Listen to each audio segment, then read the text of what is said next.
Athlete was quoted in the media in an article this week, and she asked a very simple question. Nope. Did anybody ask me if we were going to shut down? I've already heard several youth come up here and basically say the same thing. Nobody asked me. Now I ask you, were you asked? Were you asked if you were willing to shut down? For a little bit, you said yes. When this first came out, you said, yes, sure, for the good of my friends and for mankind, I'll happily shut down for 15 days to slow the spread. Folks, we are on 10 months of this right now. The youth didn't get a vote. Youth, did you get a vote? No. Parents, did you get a vote? No. Taxpayers, did you get a vote? No. 60+% of your property taxes go to fund education through your bonds, through your local levy, through your state levy. You have had taxation without representation for 10 months.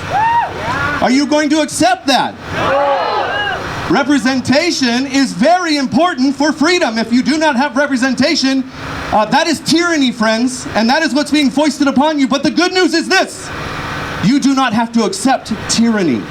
You do not have to sit there and just accept it day after day. You need to start now, rising up now, and you need to do it in every single way that you can. You need to start first at your local school districts, and you need to demand that they set a schedule for reopening the schools, and not by March for 4 through 6 and by June for 9 through 12. That is not going to cut it. They need to get the schools open now. Friends, we may have different disagreements with what they teach in the schools or what they're planning to teach in the schools, but that is the next battle. The first battle is getting kids back in school, and why that is important is because the parents that cannot go back to work until their kid is in school is holding back the economic recovery that we so desperately need.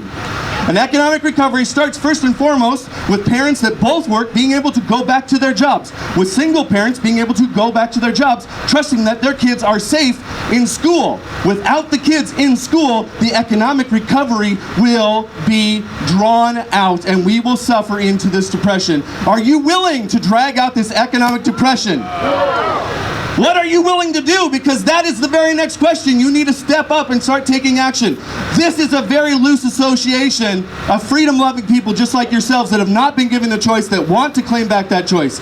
You need to take small and big actions right now to reach out to your local school boards, to reach out to elected officials. The health department needs to hear from you today. Erica at the health department needs to get a phone call. She needs to get an email. She needs to get a letter. She needs to have you standing outside and saying, Erica, tell the school districts that they can open up. Then you have to go to the school districts and tell them, health departments, they can open up. And you got to play this little game because everybody else gets representation. Teachers get representation. School districts get representation. The lawyers of the school districts get representation. But you haven't had your representation, and it's time to take that back. Tyranny only exists because you allow it to exist.